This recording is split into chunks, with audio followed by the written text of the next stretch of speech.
मुट्ठियां बांध। ऐसे का मतलब होता है कि अभी भी बिखरे ही हुए, और ऐसे हो गए तो एक हो गए। अब तक बिखरे होंगे, कोई जातियों के नाम पर, कोई पार्टियों के नाम पर, कोई स्थानों के नाम पर, कोई कुटुंब परिवारों के नाम पर, कोई ओहदों के नाम पर, लेकिन अब सब एक हो जाए इस मिट्टी के नाम पर, इस मातृभूमि के नाम पर।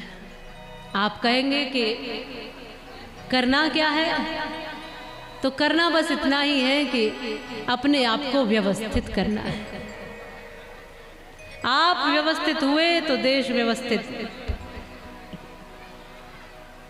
आप वफादार हैं तो देश तरक्की की ओर। आप ये जान जाइए कि भारत का कुछ नहीं बिगाड़ा दुश्मन की तलवारों ने, और भारत को बर्बाद किया है भारत के गद्दारों ने। पृथ्वीराज के साथ यदि जयचंद गद्दारी ना करता तो सपने में भी गौरी साहबुद्दीन कदम यहाँ ना धरता, और सोमनाथ पर यदि पुजारी दिखलाता कायरता ना, तो गजनी का महमूद खजाना यहाँ के धन से भरता ना। और ईसाइयों की तादाद बढ़ाई बेहुदे प्रचारों ने, भारत को बर्बाद किया है भारत के गद्दारों ने। अगर अपने ही गद्दार ना होते, अगर अपने ही गद्दार ना होते, तो भारत के टुकड़े भी हर बार न होते, और न आकर बसते विदेशी यहाँ, फिर लूट हत्या और बलात्कार न होते, यदि अपने ही गद्दार ना होते।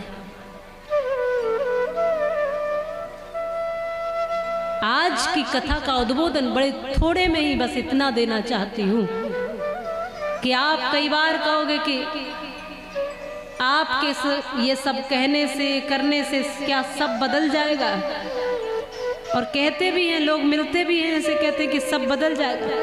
भगवान की कथा में देश की बात करने की क्या जरूरत है? तो मैं उनसे कहती हूँ कि फिर देश में तुम्हें रहने की भी क्या जरूरत है? जब देश की बात तक नहीं सुन सकते तो देश में रहते क्यों हो? इसका खाते हो तो इसकी सुननी पड़ेगी।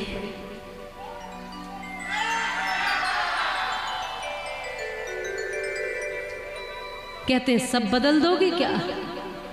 फिर मैं उनको एक कहानी सुनाती हूँ, हर बार सुनाती हूँ, शायद जाग जाओ। एक जंगल में आग लगी थी, बहुत भयंकर। आग बुझाना कोई चाह नहीं रहा था, सब तमाशा देख रहे थे। छोटी सी चिड़िया का घोंसला भी इसी जंगल में था, उससे देखा नहीं गया। सारे जंगल के जीव तो तमाशा देख रहे थे, उससे देखा नहीं गया। वो वहाँ से उड़ करके तालाब के किनारे पहुँची, एक बूंद चोंच में पानी लिया और जंगल की आग में छोड़ दिया। फिर दोबारा गई, तीसरी बार गई, चौथी बार, बार बार बस वो यही कर रही थी कि पानी लेती जितना उसकी चोंच में आता और जंगल की आग में छोड़ देती। जब ये कर रही थी तो सारे जंगल के जीव हंस रहे थे। अरे चिड़िया, तुम क्या सोचती हो कि तुम इस प्रयास से आग बुझा दोगी क्या एक बूंद पानी से? चिड़िया ने बहुत सुंदर जवाब दिया था, अरे मैं आग बुझाने का प्रयास नहीं कर रही, मैं तो तुम सब सोए हुओं को जगाने का प्रयास कर रही हूँ। ये जानती हूँ कि मेरे प्रयास संभव नहीं, पर्याप्त नहीं, लेकिन जिस दिन समाज जाग गया उस दिन सब कुछ संभव है। और एक सुंदर बात उस चिड़िया ने कही थी, जिस दिन इस जंगल का इतिहास लिखा जाएगा उस दिन मेरा नाम आग बुझाने वालों में होगा, आग लगाने वालों में नहीं होगा। अब ये तुम्हें देखना है कि तुम किस ओर हो। ये जो बसें फूंकते हैं, ये जो देश की संपत्ति का विनाश करते हैं, ये जो कहीं पर भी बैठ के धरना देते हैं, ये जो कहीं पर भी कुछ भी अशांति फैलाते हैं, जो हर बात बात में देश को नीचे गिराने की बात करते हैं, जो सैनिकों तक भी उंगली उठा देते हैं, जो देश की तरक्की में ही साथ नहीं है, क्या उस ओर खड़ा होना है तुमको या उस ओर खड़ा होना है जो देश का हो गया है, या उस ओर खड़ा होना है जो देश में मिल गया है?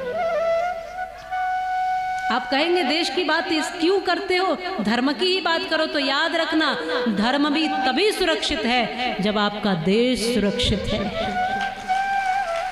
ये मंदिर भी तभी सुरक्षित है जब आपके देश की सीमाएं सुरक्षित है। जिस दिन तुम्हारे देश की सीमाएं सुरक्षित नहीं थी उस दिन तुम्हारे मंदिर भी सुरक्षित नहीं थे। ये तुमने देखा है, इतिहासों में पढ़ा है, सुना है।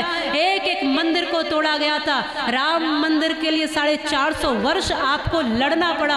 आपकी पीढ़ी दर पीढ़ी कितनी खत्म होती गई। आज हम सौभाग्यशाली है कि हमारी पीढ़ी में श्री राम जी का मंदिर बन रहा है। हम सौभाग्यशाली हैं।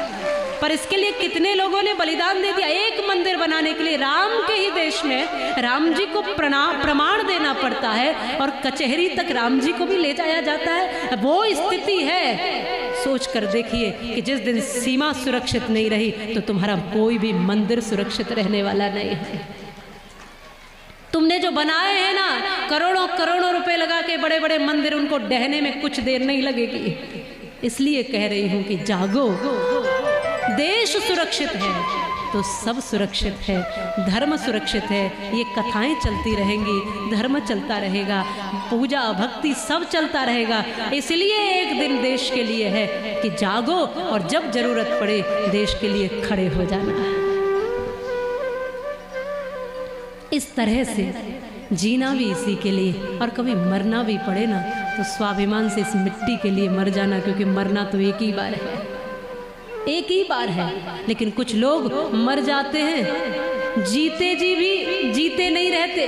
कुछ लोग मरने के बाद भी जिंदा रह जाते हैं। कुछ लोग जीते हुए भी जिंदा नहीं होते और कुछ लोग जाने के बाद भी मरते नहीं है, हमेशा के लिए अमर हो जाते हैं। बस कुछ ऐसा बनना है भगत सिंह, बिस्मिल, राम प्रसाद, बनना है चंद्रशेखर आजाद, नेताजी सुभाष चंद्र बोस, लक्ष्मीबाई। बनना है आपको लव कुश, ध्रुव, प्रहलाद, गौतम, पाणिनि, पतंजलि। बनना है आपको ऋषि मुनियों की संतान। बनना है आपको राष्ट्र का प्रहरी। आपका देश है, आपका जीवन है, आपको देखना है, आपकी जिम्मेदारी है। थोड़ी थोड़ी जिम्मेदारी कर निभाते चले जाओ।